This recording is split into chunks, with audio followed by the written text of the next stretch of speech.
Bismillahirrahmanirrahim. Alhamdulillah rabbil alamin. Wassalatu wassalamu ala asyrafil anbiya wal mursalin nabiyina Muhammadin wa ala alihi washabihi ajma'in. Benar, tidak semua bencana alam yang turun itu disebabkan oleh suatu dosa tertentu.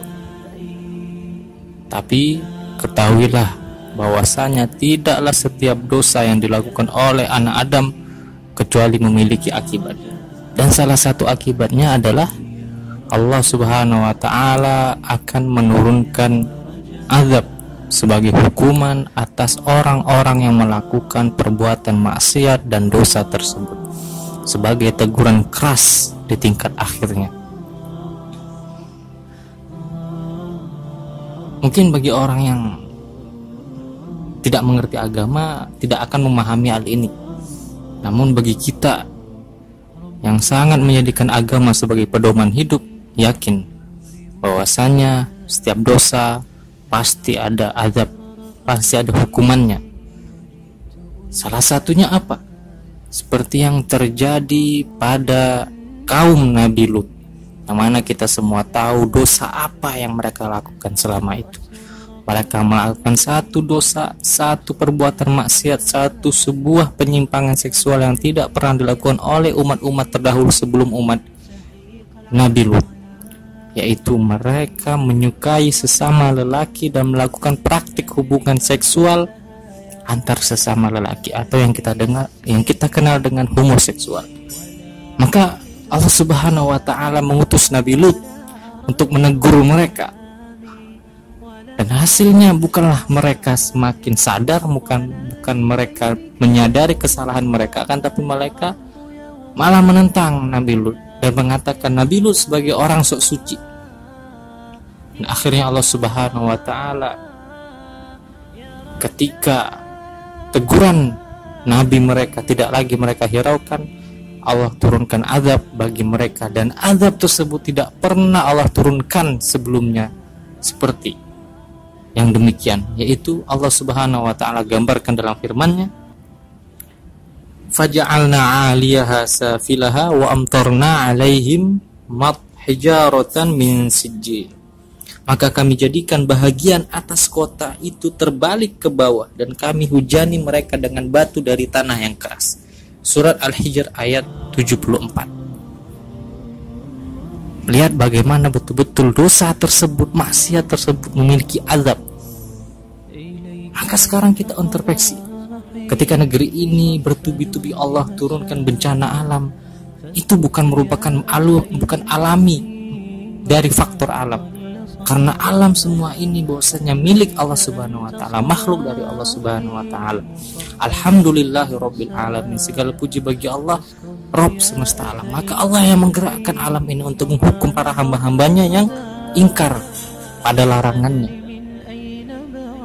Maka dari itu kewajiban kita sebagai sesama muslim itu saling tegur menegur, saling melihat ke kanan dan ke kiri perbuatan di sebelah tetangga kita, apakah benar-benar perbuatan itu melanggar aturan Allah, sehingga sebaiknya ditegur sehingga mereka berubah dan memperbaiki diri. Sebelum apa? Sebelum bencana Allah turunkan, sebelum hukuman Allah turunkan. Nabi Shallallahu Alaihi Wasallam bersabda, Inna nasa idza ra'au al-munkar wa la yughayyirunah aw syaka an ya'ummallahu bi'iqabih. Rawahu Ibnu Majah. Sungguhnya manusia, jika mereka melihat ada satu kemungkaran, kemudian mereka tidak mengubahnya, tidak mencegahnya, maka nyaris Allah akan turunkan hukuman bagi mereka. Dan ketika kemungkaran itu semakin menyebar luas, semakin menampakkan diri terang-terangan, tidak ada yang menghiraukannya, bahkan dibuat kontes, dibuat acara khusus memeriahkan acara maksiat tersebut, dan tidak ada satupun yang melarangnya, mencegahnya, mengubahnya. Apa kata Allah Subhanahu wa taala? Wattaqu fitnatan la tusibanna alladziina zalamu minkum khassah wa'lamu annallaha syadidul 'iqab. Dan peliharalah dirimu daripada siksaan yang tidak khusus menimpa orang-orang yang zalim saja di antara kamu. Dan ketahuilah bahwasanya Allah amat keras siksaannya. Quran surah Al-Anfal ayat 25. Jadi ketika hukuman atas maksiat tersebut telah turun, azab tersebut, hukuman tersebut, siksaan tersebut tidak hanya menimpa mereka para pelakunya, akan tapi turun sama rata, memukul sama rata, melibas semua yang ada di permukaan tanah tersebut, baik itu yang melakukannya ataupun orang-orang baik yang tidak menghiraukannya, tidak melakukannya sama sekali, orang-orang yang tidak bersalah. Maka ketahuilah bahwasanya dosa maksiat ini dapat menghilangkan nyawa orang-orang yang tidak bersalah atas perlakuan mereka yang melakukan maksiat seenak mereka saja, untuk memenuhi hawa nafsu mereka saja, akan tapi yang terkena hukuman oleh Allah Subhanahu wa Ta'ala itu semua orang, baik yang melakukan ataupun yang tidak melakukan, orang-orang tidak berdosa.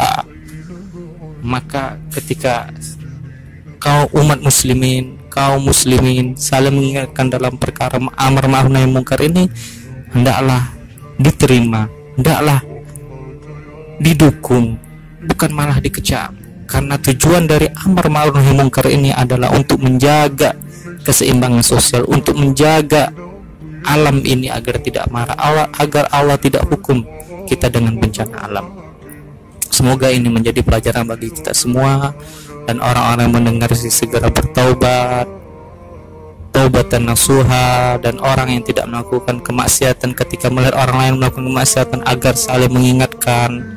Demi apa? Demi ketentraman bersama, demi kebersamaan, demi terjaganya dan terciptanya kehidupan yang aman dan damai dan tentram. Wassalamualaikum warahmatullahi wabarakatuh.